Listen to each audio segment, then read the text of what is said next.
Welcome to the Ordinary People Do Extraordinary Things podcast.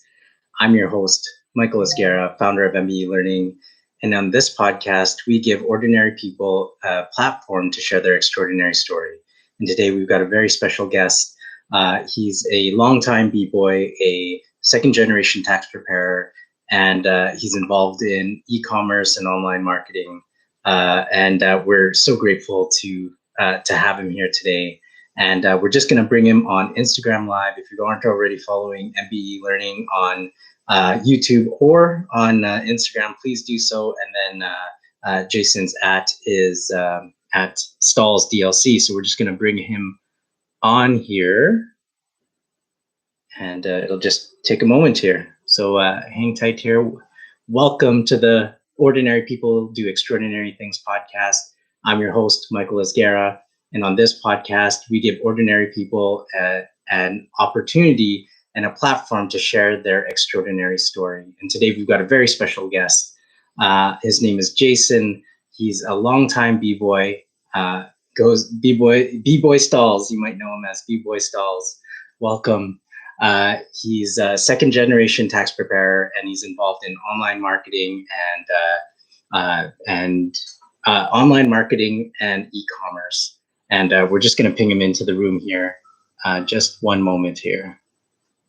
Where is he? Oh, I probably should have closed the window for the background noise there, but that's okay. All right, so we should be here in any moment now. So thank you all for joining us, both on YouTube and on Instagram. And appreciate you being here today. I hope everyone's having a great day so far. We've got a lot going on. If you've checked my Instagram stories, you'll see that doing a lot on Clubhouse twice a day.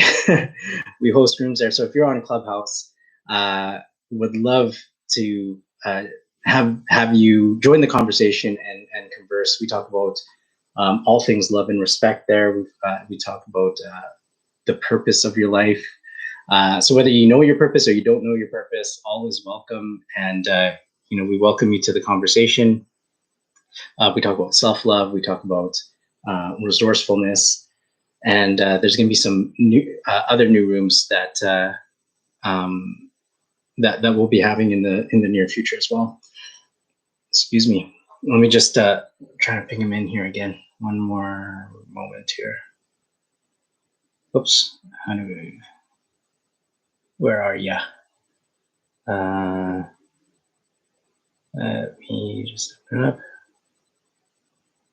But while you're waiting, hey, welcome. Good to see you. All waiting here. How are you guys doing? Let me know in the chat. How's the day going? How's the week going? We're almost at the end here, almost at the end of the week. So hope all is going well. Yeah. Awesome. Okay, it's on its way. Excellent. And if you can tell, we're in the middle of the 2021 playoffs. So I've got my Jets gear on. Tough loss last night, but it's only game one. So we can definitely bounce back. And then knowing the Jets, I know that we will. So yeah, exciting times in the city. Exciting times. Playoff is always my favorite part of the year because it's both NHL and NBA playoffs. So enjoy watching that. Unfortunately, the Toronto Raptors did not make the playoffs this year, but we had a good consistent run for the past couple of years. So I'm grateful for that anyway. Sorry, 1 second here. Yeah, lots going on. Oh yeah, and if you haven't seen already, we've got a new YouTube video out as well. So we've got a vlog series that's going on where I share my journey of having a positive, meaningful conversation with 500 people, and it's just so amazing the things that I've learned along the way, and just I'm so grateful to share the insights into the conversations along the way. Obviously, to protect privacy, I don't go into details about people's personal lives, but there were so many gems. That's what I find, like when you connect and converse with people. Something that I was very conscious of was, going into these conversations was obviously, like I wanted to give some sort of value. There's something that I knew that there was a message that I could share with them. But then I also know that people have a message for me that I can learn from and that I can grow from. So just the energy exchange is just so amazing, and get to share that. Get to share those conversations. So, and the recent one that I posted is about self-awareness, motivation, and purpose. So a lot of gems in that video, and hope you all find value in it. 1 second here. Sorry, Instagram. I will be right back. 1 second here.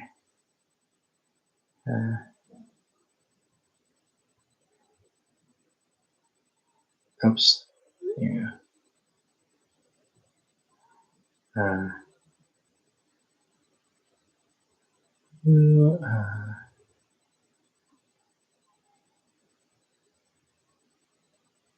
Okay.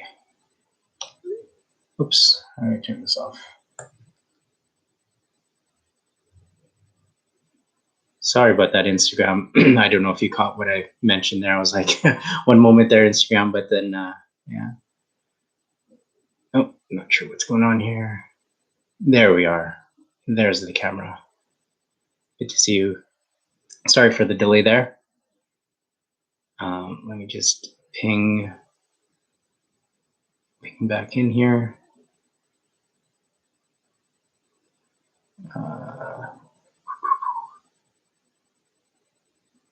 There we go. Cool. But yes, lots going on, and I don't even know what to say.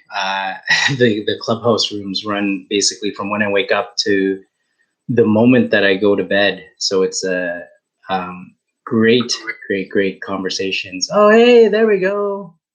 Hey. Good to see you. Yeah, good to see you too. Loving the hair, man. The pandemic hair. Yeah, surprise, right? If you didn't know me before and you saw the headshot, surprise, my hair is much longer than that. Awesome. Well, I did a little bit of an intro, but we'll formally get it started. Welcome, everyone. This is the Ordinary People Do Extraordinary Things podcast.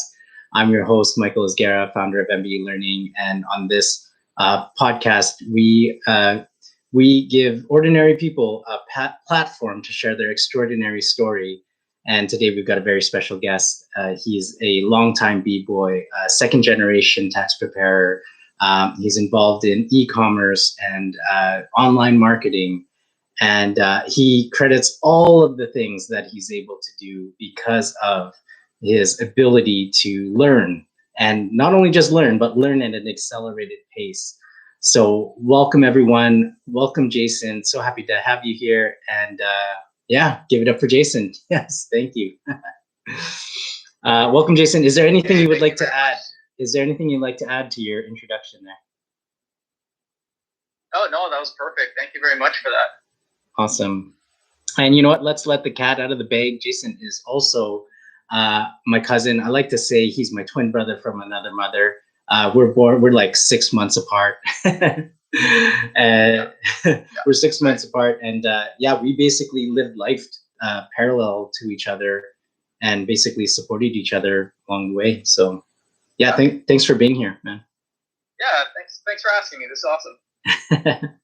Cool. So, man, where do we begin? You know what? Let's dig in a little bit into the history. That might give some context, and then we can get into basically, yeah, where we are today. So, I'll leave it to you. Like, describe to us, you know, what was Jason like growing up as a child? As a child, I don't know, just like have fun, right? As a child, you know what I mean? I think, what's up, Eddie Cam? I just see the comments right now. You know what? I looked at your bio that you wrote on Instagram when you posted the sort of the time announcement, right? Yeah. And the bio says something like, I was introverted and had 2 left feet, right? That brings me a time, not of my childhood, but of a time in high school, right? I did have this moment in my life where I was very introverted, where I didn't necessarily have 2 left feet, as in I couldn't dance. I didn't have enough confidence to dance at like a party, right? That was part of my life in high school, right? I think my first day of junior high, like that's what sparked me thinking of this. I think my first day of junior high, right, sort of a big moment, right, for some people. My memory is that junior high school had already started 2 weeks, and I had been on vacation in San Diego. So I start in a room where I know a room with mostly new students, and I barely know anybody. That's how I feel, anyways. Maybe I know people from my previous school, from my previous classes, right? But it just maybe sets up part of my life where I do become very introverted, and I don't have a lot of confidence, right? And somewhere during high school, I find an interest in breaking, b-boying, in dance, right? After going to another party and seeing people break in a cipher, and then seeing people battle in a cipher, and then seeing people later like just practicing, just seeing breaking for the first time live, and like just seeing the energy of a party change, right? Maybe I'm this kid who wouldn't even dance with his friends, right? And with very few friends, right? So, and then you see the energy of the party change where everybody's all into the cipher, everybody's into the crowd. People are jumping in, right? And they're welcome to be part of that. And it just, you see something special, and I start to get obsessed with it in a way, right? And, being it's going to be telling of age a little bit, but being a second generation tax preparer, I've always had access to computers, right? I've always had an office with multiple computers in the house, right? That's a reality of most people today, that they always had computers too, but back then it wasn't as common. So I would be, have not much, maybe anybody to mentor or teach me anything, but I would be studying.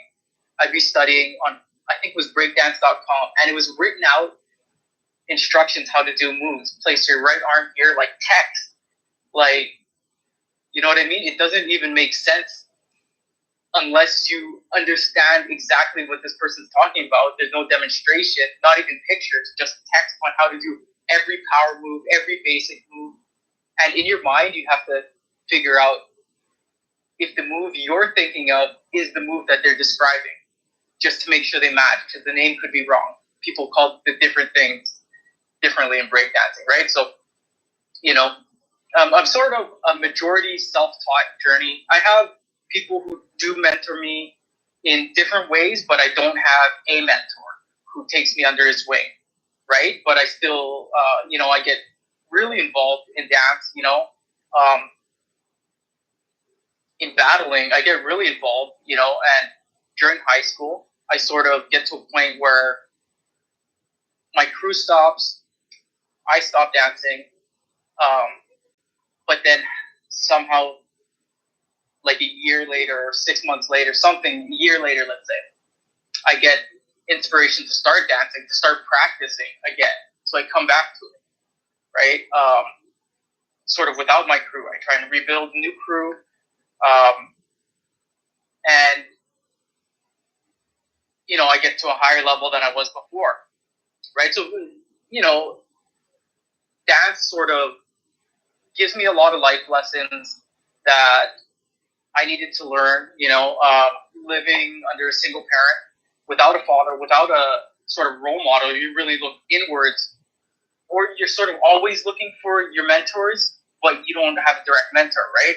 Yeah. So, yeah, with this sort of thing, maybe, I get into books specifically about learning. I get really deep into books and books about learning, books about accelerated learning. For sure. Hey, I just want to jump in there before you go Yeah. into that topic, because I feel like we can go really deep on that. But what's up, Joe? What's up, Mauser? What's up, everyone? Thanks for joining. I just want to just a quick shout out to my mother, my mom. Happy birthday to my mom. She just joined as well. I love you. Love you so much. But man, like what you shared there around like, man, going into junior high and you're like 2 weeks late into the school, like you've obviously got this immense pressure. You're like, people have this 2 week head start on you, and now you feel all this pressure. And like, man, that's when those things happen when you're a child, like it's kind of like devastating to like your confidence, like self-image, like or it can be anyway if it's not managed properly. So man, like kudos to you for acknowledging that and having that awareness. And I mean, you did mention in the bio, it mentioned like you're introverted, which you are. Not that that's a negative trait or anything like that. Like you still are introverted. I think there's a difference. Introverted doesn't necessarily mean quiet. There are certain qualities about introverts. I mean, I won't go into it right now. Like I'm kind of like a 60-40 split depending on the day, introverted and extroverted. But there's one element that was true for you in the past, which was that you were more quiet. Now, when I look at you today, you're a lot more vocal, you're outspoken, there's this confidence that you have about yourself. And admittedly, and again, because we've lived lives like concurrently, I guess you could say, like I've seen a lot of your, pretty much your entire life, right? Like you've seen my entire life. I can confidently say that you are a much more confident person. And I would probably attribute that to your love for b-boy and breakdancing. I think it just kind of like gave you, like, if I were to look back at our lives, like that was like a switch, like turn on some sort of switch in your mind that changed your life. What do you think about that? I think you're right about that. Yeah, you say, things in our life, I love the long hair, Rex, shout out to Rex, Eddie, Joe Boy. Yeah, things in your life, they affect you in whatever way. What can be devastating to somebody is when you're introverted without confidence. That really kind of puts you in a box. You're not going to be able to develop, right? You're not going to be able to grow. I went to a lot of martial arts books. When I say I got into books, I got into books about learning, then I got into books about everything, charisma, magician's charisma, drummer's charisma, right? Showmanship for drumming. Like, I read these books in the context of breaking to find patterns and everything, because I was going deep on learning. I was going really, really deep at this point. But, I had another point, and I went down this rabbit hole. Well, hey, real quick though, because you are actually the person that turned me on to Tim Ferriss, who's like the 4-hour work week guy, but he has a lot of different books. But you turned me on to meta learning, and in 2013, we studied that a lot. But I love what you're saying, because you're touching on something that I think is crucial, especially in today's day and age, just around finding patterns and similarities and things. Because if you look at mixed martial arts, for example, right? The people in UFC or mixed martial arts in the 90s specialized in one or two things. Now people are, the champions are specializing in 3 or more things. And there's similarities in all of that. So when you can draw connections in different elements, like you're saying, you're learning about magicians, you're learning about being charismatic, all of these different things, but you're learning all of these things and you're bringing it into what you do in terms of breakdancing and b-boying. Like there's something special to be said about that. Yeah, and you just reminded me of what I was getting to earlier. I equated to martial arts, because out of going into different books, I go into martial arts books quite a lot. The philosophies of martial arts are timeless, right? Everybody loves the art of war, right? But art of war is good, but the one that's really, really good is Book of Five Rings by Miyamoto Musashi. Like, I feel like it's just a little bit more useful, or, it depends on what the discipline is. But when you have a discipline like that, you can learn these life lessons. You can build confidence. You can work on yourself by learning something to a deep level. When you're breakdancing for 20 years, like, you're growing along the way. Even though there's times when you're just starting out and you're barely practicing, and there's a time where you stop for a year, but you come back to it. You're always growing. When you have something that you really dedicate your life to in that way, lessons you learn in that discipline become the lessons in self-learning, or just learning in general, that you take on to whatever other skills you're going to try and acquire. Like, there's lessons in breaking that I've got that just apply to whatever other skills I'm starting to learn. It's just like, when you can recognize patterns and things, it becomes very, very useful. Absolutely. And I agree with Joe there. Like, I still need to read that Five Rings book. Curious, if you were to choose, what's one main thing that you learned from that Five Rings book that really helped you? Okay. So if you look at my breaking style, right, there's lots of aspects to breaking, right? There's ciphers, there's shows, there's practice, right? There's battles. For me, the thing I loved was the battle, right? So I loved the battle. I braked for battling people, right? Battling in the cipher or battling in a competition with tournament, right? So what I loved about the Book of Five Rings is, Book of Five Rings is written more from a one-on-one martial arts strategy point of view. Art of War is written more from a army versus army strategy point of view. So I look to Art of War for more running a business, manager type strategies. It's good for that. But in a battle sense, what drew me to the Book of Five Rings is because it's more of a one-on-one battle. It's you and your opponent. There's a very different connection there, right?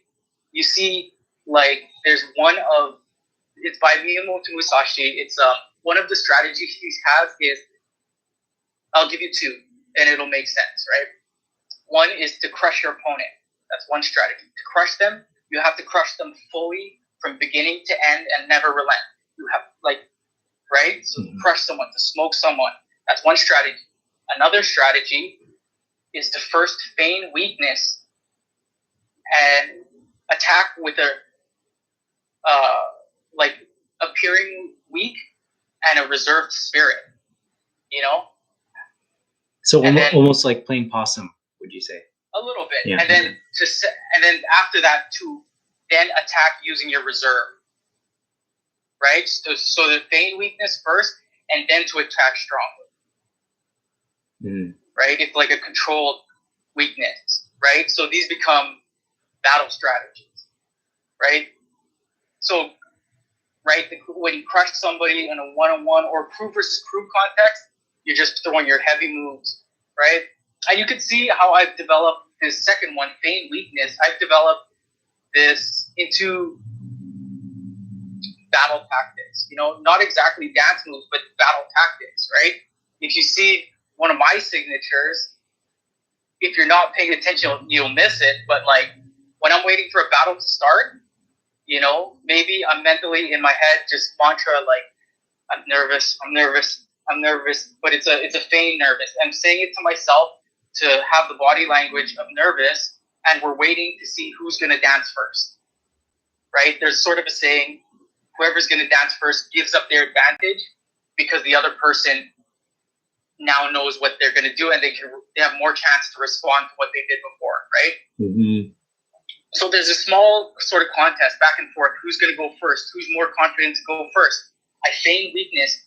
I allow the opponent to see my weakness, and I wait until they think that they're going to go first. They walk on the dance floor, and I immediately cut them off and take over the entire floor, and I begin to crush them with my reserve spirit. All of a sudden, now my dancing is as big as the entire dance floor. I'm taking up all the room, and like the flip of a light switch, right? Like flipping a light switch, immediately my energy is like I own the room.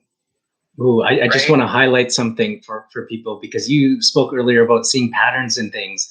And this, what you're sharing here, even if you're not a break dancer, if you don't break dance, there is something that you can take from what Jason is saying and apply that in your life in some sort of scenario.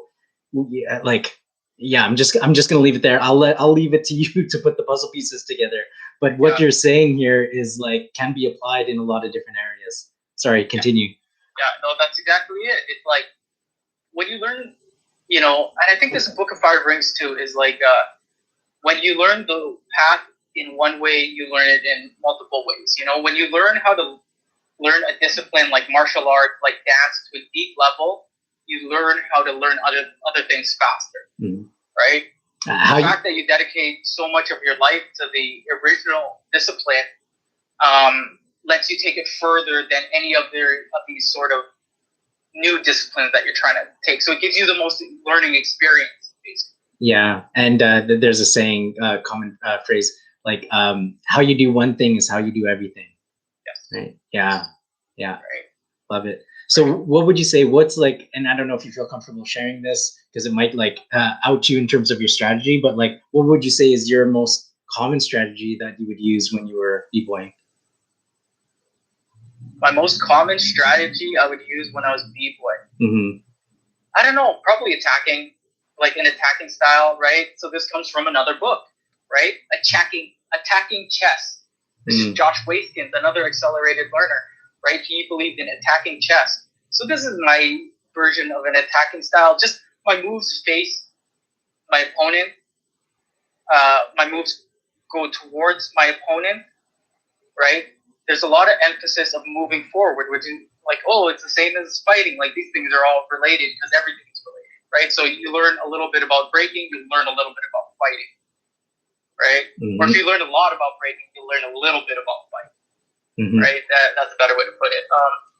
My most common strategy is aiming at my opponents, moving forward, having a strong character and a strong presence, right? A lot of directions. It's a lot of direction of using the entire dance floor, right? I started breaking in the cypher, not in a competition where, okay, everybody sit behind the line. No, I started breaking in a cypher where, depending how I do my battle rock, if I do it aggressively, swing my arms and cover a lot of distance, this circle will get bigger and give me more room, right? I learned this sort of body language of sort of pushing people out of my way so I could dance. So this cypher style becomes my competition battle style. I take up the whole floor. You know what I mean? Before you've had a chance to exit the floor, I'm already sliding in and I'm standing past you. I've gotten to I've cleared the whole floor in one step, just to own the whole floor and have a connection with the opponent, right? That stuff's very important. And that's not even dancing. You know what I mean? That's not moving your feet. It's sort of a whole body. It's more almost like a body language, like a presence, right? It's not this small part of dancing. It's the big overall part. It's you interacting with the circle that you're standing in and you having a connection with the opponent that you're up against. Man, I just feel like you're, excuse me, you're touching on it. You didn't necessarily directly say this, but I am a big advocate for not only the mind-body connection, excuse me, but also, mind, body, emotions, and spirit. Like when you talk about you're stepping into this circle and you're making the circle bigger with your actions, so like your body and whatnot. But man, there's this spirit or energy that you're bringing to the dance floor that is just, I don't know, it's hard to explain, but I want to acknowledge it because I think you're coming with a certain spirit inside of you that's also impacting, the whole room. Yeah, that's right. It's these connections. What I equate dance to when I teach dance or when I judge dance, right? I really think about connections. Your dance has to be connected with the music, has to be connected with your opponent, has to be connected with the audience. And lastly, is a connection with the judges, right? Uh, when you're thinking of it at a really high level, you figure out what side your move looks best on, where the judges can see details, and you face certain things towards the judges that you want them to see small details. You face certain things towards the crowd where you want them to react to, right? My dance has always been a reaction with the crowd, right? And it's super satisfying to get reactions from the crowd when you're dancing and you're doing moves and people are cheering, right? Like it's like a drug. Like you could get addicted to watching the same battle over and over again. But then you watch your moves, then you watch the faces in the crowd, people cheering. Like I don't know. My dance has always had a connection with the audience, and it's dope that you recognize that. Absolutely. I think you're making people miss live audience right about now. But hey, if we all be good, then we'll get back to it soon enough. Joe asked a great question, man. Do you use Taoism concepts? I'm not familiar with Taoism concepts. No, not at all. I'm not familiar. I go a lot of martial arts. Well, I have in the past. It's like I had a bunch of books that I went to, all kinds of different books, and then it's the ones I return to over and over again are sort of the most valuable to me, right? So books on learning, books on martial arts, quite a bit. I'm not familiar with Taoism. Cool. Well, how about this? What are 3 books that you consistently go back to? Like, what are your 3 go-to books? Okay, that's awesome. Like 3 go-to books. I love The 4-Hour Chef, right? 4-Hour Chef. Yeah, that's my all-time. That's my number 1, right? 4-Hour Chef is a book on learning, but it's also a cookbook. How to cook, beginning for men, beginner to expert, all the way through, right? How to learn, but also how to take a deep dive on learning using a cookbook as your example, right? You learned cooking to the highest level, buying groceries, buying utensils, leveling up your utensils, cutting techniques, cooking techniques, like in depth, in detail, right? Sorry, I just want to highlight. I just want to highlight. This sounds very basic. It's like what you're saying here, like, oh, grocery shopping. We do that all the time. You know, how to cut things. Like, we like it's so basic. We do that every day. But when you're intentional with it, and when you really learn how to do it at a deep level, like there is. Again, I'm highlighting this just because patterns, right? What you're saying right now is relatable to a lot of areas in different areas of life. So anyway, I just wanted to highlight that. So please continue. Yeah. Tim Ferriss, 4-Hour Chef, he basically has one chapter that's dedicated to accelerated learning, how to learn faster, and he gives you everything you need to learn faster. You know, at first, this is the only chapter you need of this book, and this is enough to learn faster. But as you learn more and more about your discipline, whatever it is, right, then the other chapters make sense. Then it's like,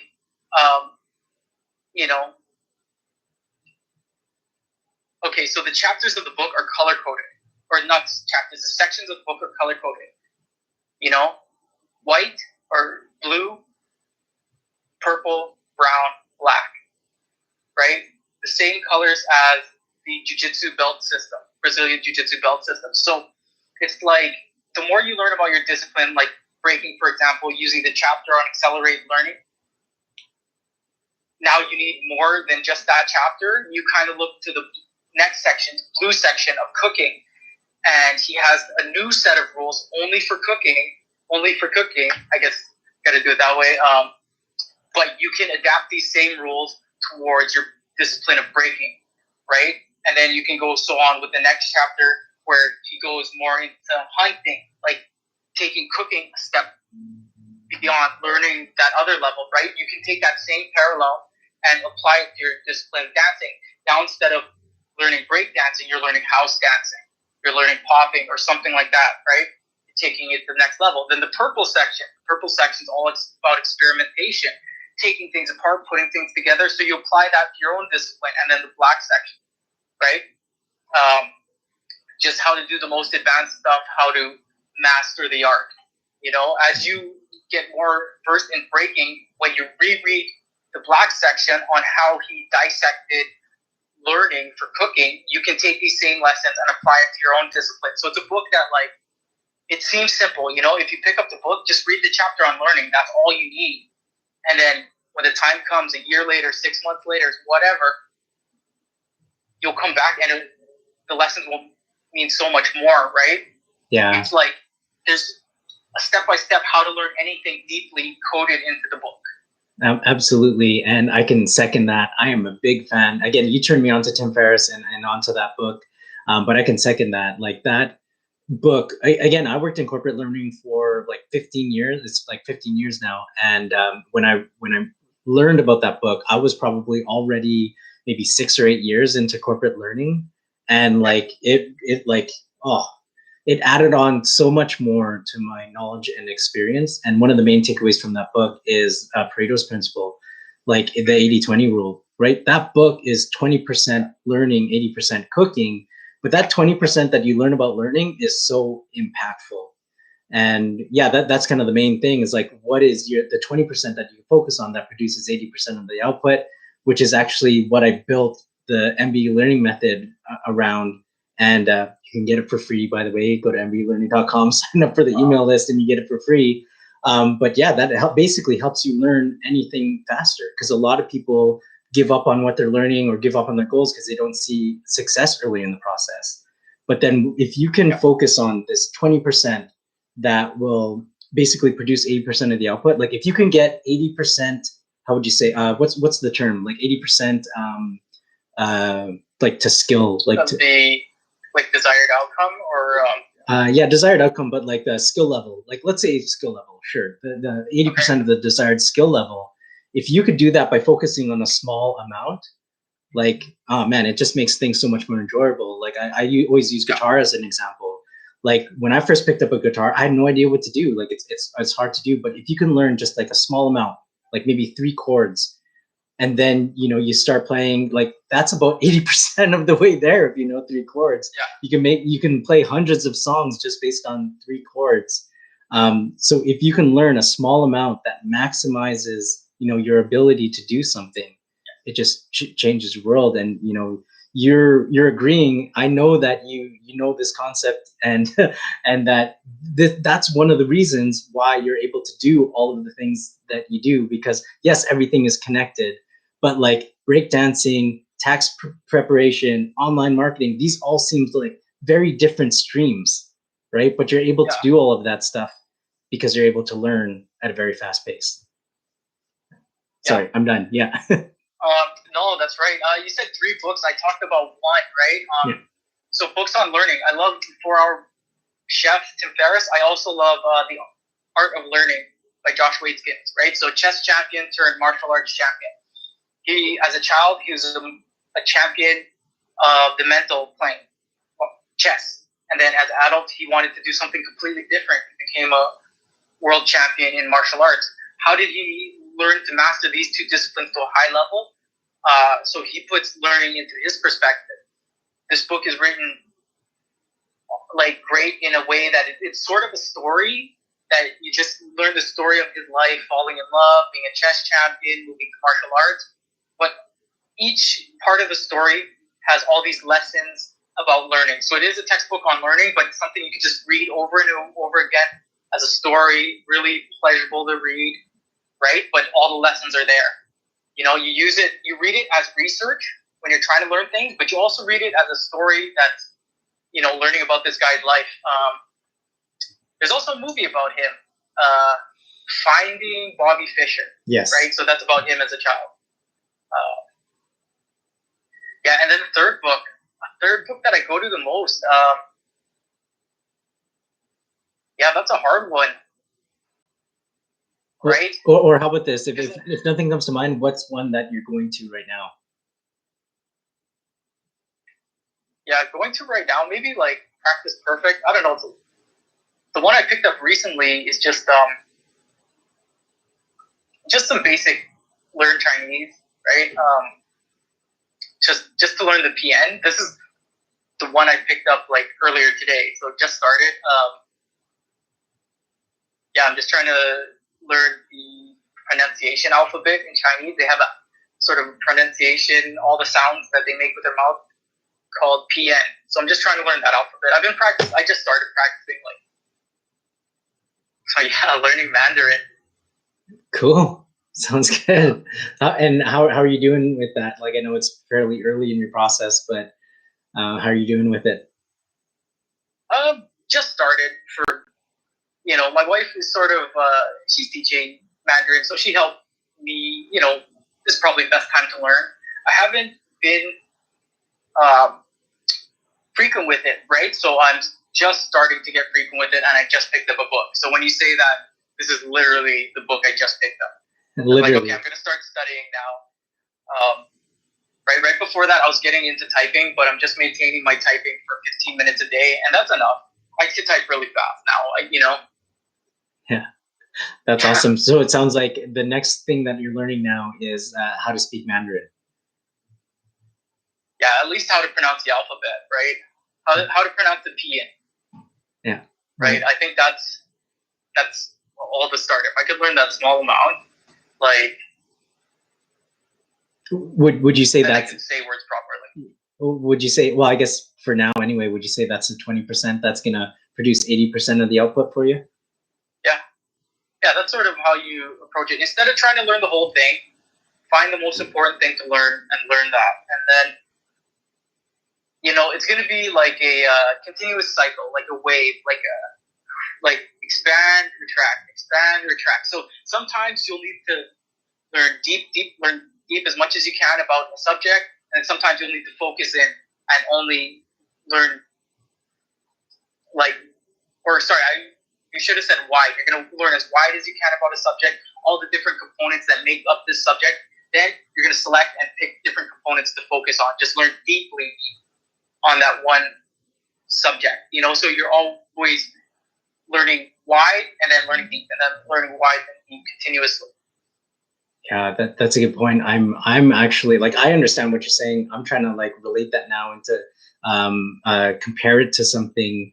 I understand the concept of learning wide because you learn a lot about a particular topic or like an umbrella topic, and then learning deep is you take that one thing, like a subtopic, and you go deep into that subtopic. So yeah, maybe that's what I was trying to compute in my head. Am I correct to say that?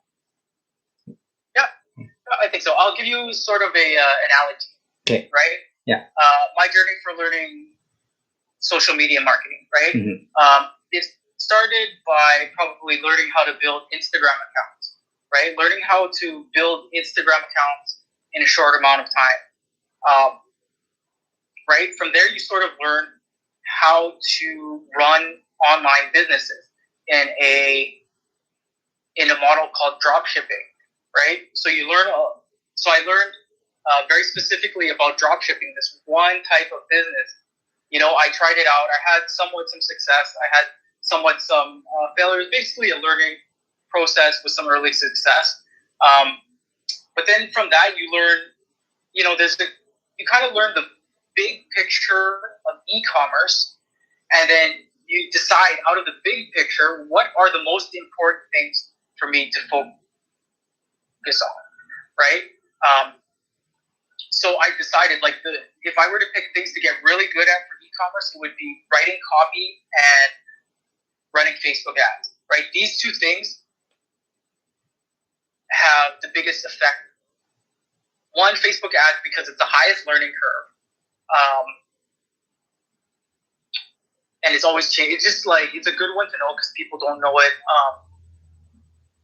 And then the other one is writing copy, because copy is so important. You use it so much. It can be a job on its own. Just, you notice these two are the ones to put the most of your energy on, right? You don't try and learn everything about, distributing product, having products customized. You learn things, once you see the big picture, what the end game goal looks like, you have to choose which things to focus on and to acquire your skills in first. Because if you try and acquire a bunch of skills, all different things, you're going to be spread too thin. You're not going to learn them the right way, right? So that selection becomes really, really important.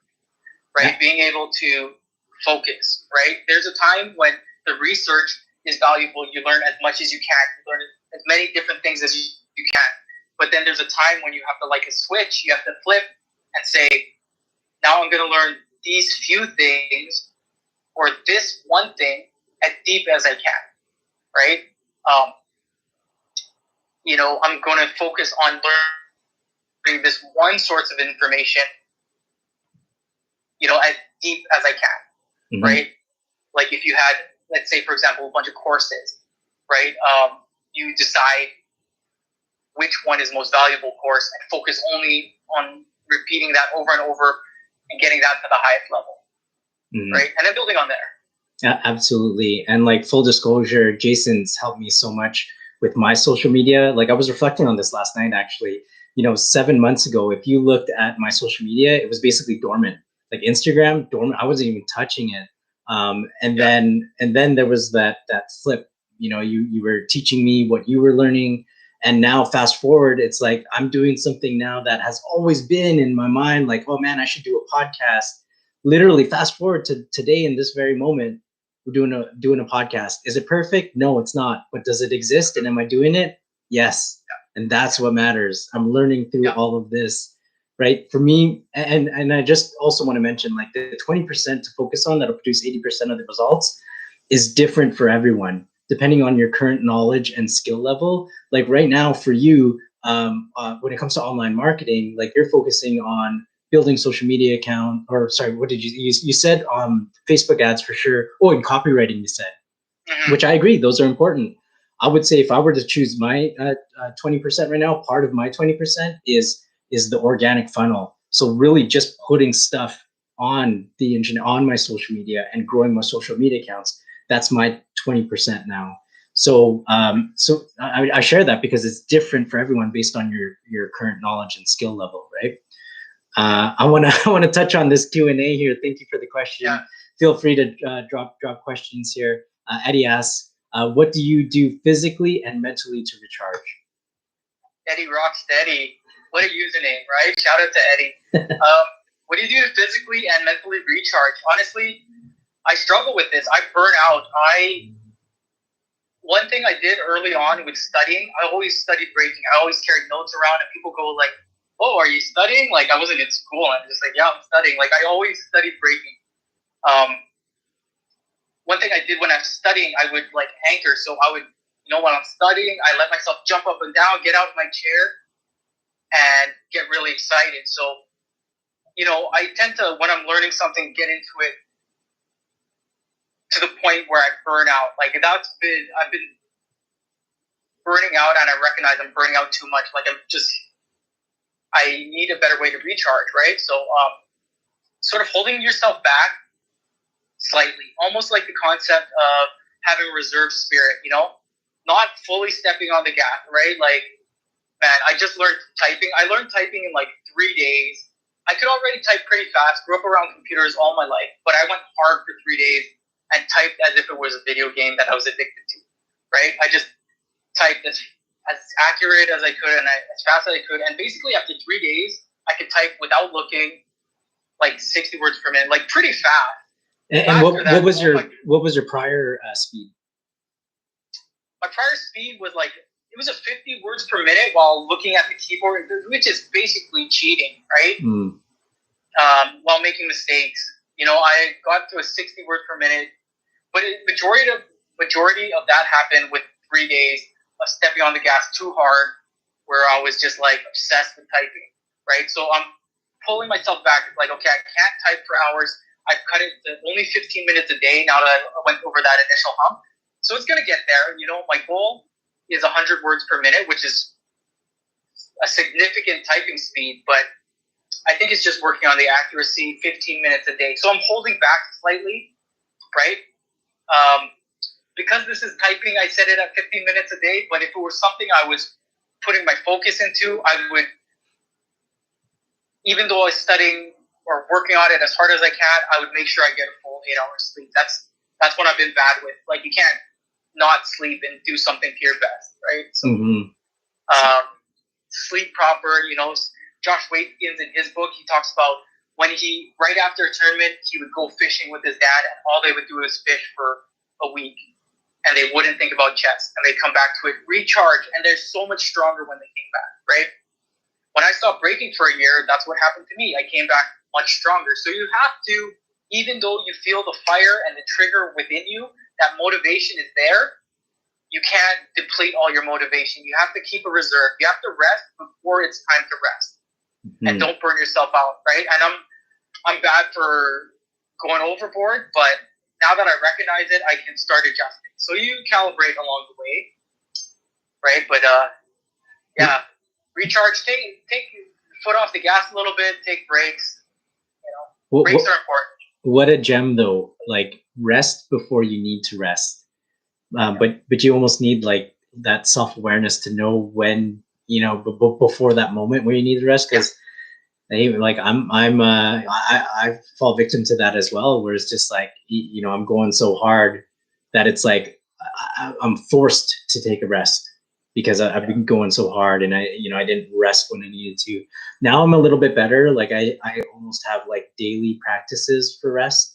So like mentally and physically recharging for me. I know you didn't ask me, Eddie, but I'm gonna answer this question anyway. But like my morning routine is solid. Like I will not touch my phone. I will not interact with the world until I'm done my morning routine, because that is my time for me. It's said that like Jim Quick talks about it all the time, how important a morning routine is. And if other people are talking about it in the space, like there must be some significance to it. And I'll admit, like my days are much better. Like it's almost like you're saying rest before you need to rest.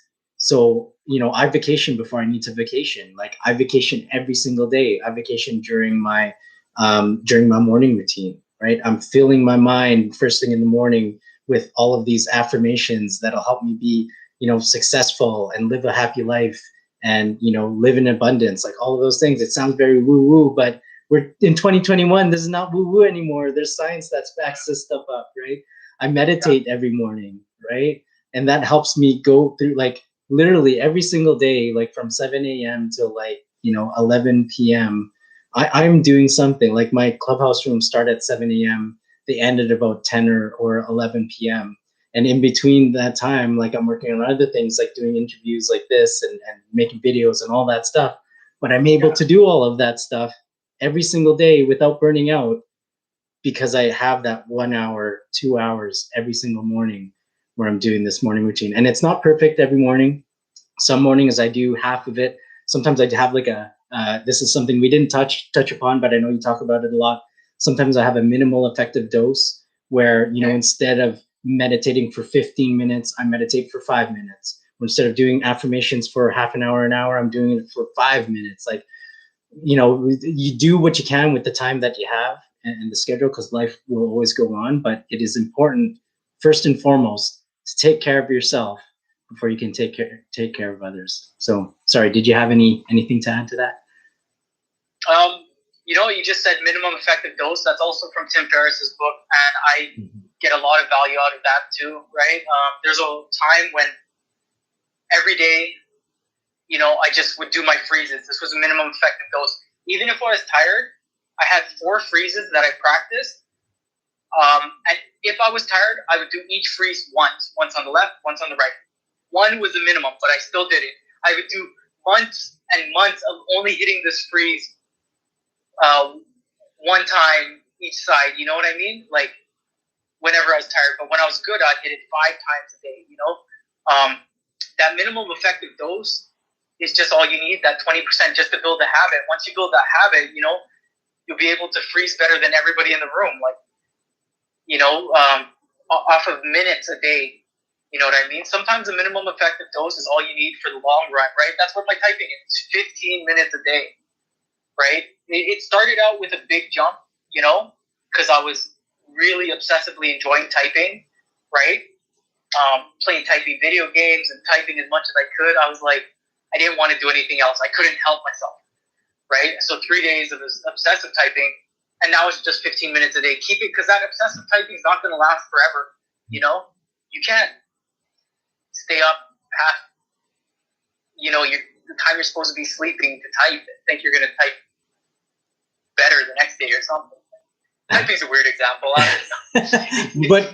but it's top of mind for you right now, and I totally get it. Like exercise is probably the most common example because like I resonate with that. Like I could go in with a mindset where, well, if I'm not doing a half-hour workout, then I'm not going to work out. If that were the case, then I would never work out a day in my life. Like I have a challenge finding time. Hey Brett, good to see you. I have a challenge finding time to work out. So admittedly, my minimum effective dose is sometimes I just take the heaviest weight I can find, and I do the maximum amount of reps. And sometimes like that's my workout because that's my minimal effective dose. At the end of the day, 1 rep is more than 0 reps. So I just put that in my mind. Like I reward myself. Like, yeah, I didn't do a half hour, 1 hour workout, but hey, I did 1 set today, and I did like 15 reps of a very heavy weight. I'm satisfied with that. Yeah, that's right. Right. I really like. Yeah, I agree with that. Minimum effective dose, right? Well, oh, you're breaking up there. I don't know if everyone else is experiencing that. Meditate. Oh, I think you're back. Hello? Yes, you are back now. Yeah, like just taking the time to even have I'm back now? Yeah. Nice. Yeah, just like taking time to even have 1 minute meditation, is going to be better than not meditating at all, right? If you could just do that 1 minute meditation, that's enough to build a habit. So it's sometimes doing less is more. Yeah. Right? You know what? Like doing 1 minute meditation 7 days a week is more than doing a 5-minute meditation once a week. Yes. I don't know if that's a good analogy. Well, just doing it for X amount of minutes once a week. Yeah. It would be better to do it 1 minute every single day for sure, because you're building that habit, you're building that consistency, right? Less is more. I love what you said around that. Somebody asked me the question a couple of weeks ago. It's like, man, how could you get more done on your daily lists? And I'm like, it's not about getting more done. It's about getting less done. Like an entrepreneur, well, especially like as an entrepreneur, right? As an entrepreneur, there's so much you need to do, so much. Yeah. But you can't do everything. You can do anything, but you can't do everything. And so, although we have these nice like get to do lists, which they're good, they're important. What's probably even more important is your not to do list. What are the things that you are not going to do? I think that's a very important thing. So, like for example, one of the things that I do not do is I don't touch my phone for the first 30 minutes to an hour of my day, because I'm using that time for my morning routine. Like I don't touch my phone until after my morning routine. So yeah, I think when you can start taking certain things off your list that don't serve you, it opens you up to do more. That's a good tip. That's a gem right there. Anybody who's listening to this, like, really, if you can put on any of your not to do list, not to touch my phone until, that's a powerful one. The phone is a powerful one, right? We're all low-level cyborgs holding these devices connected to the digital realm, right? So, I don't know, that's a powerful one. Not to touch your phone, right? Until you do this, right? Put that discipline in your lifestyle, and your lifestyle is going to improve from that, because instead of being swept away from your phone in the wave of whatever's going on, you're going to be intentional with what you put your resources towards, right? So, man, that's a gem right there, right? I'm going to try and take that into my life. Set a rule that I am not going to touch my phone until this condition is met. Whatever the most valuable version of that is in my life, I would like to implement that, because that's a really valuable lesson. Oh, thank you, Cuz. Thank you so much. I'm going to add on to that, and then we'll continue our descent, actually, because if you believe it or not, we're almost hitting an hour here. So, but hey, this is a formal invite to have you on again. I hope that we can have another conversation like this soon. Awesome. But yeah, I mean, that's one thing. Like, do not touch your phone until this. So you can implement that anytime throughout the day. Like, let's say if you have a task to do, and it's like, I'm not going to, touch my phone until I finish this task. But most importantly, I am saying most importantly because this ties into morning routines and why it's important not to touch it in the morning. But our we have different like mind states, brainwave states, right?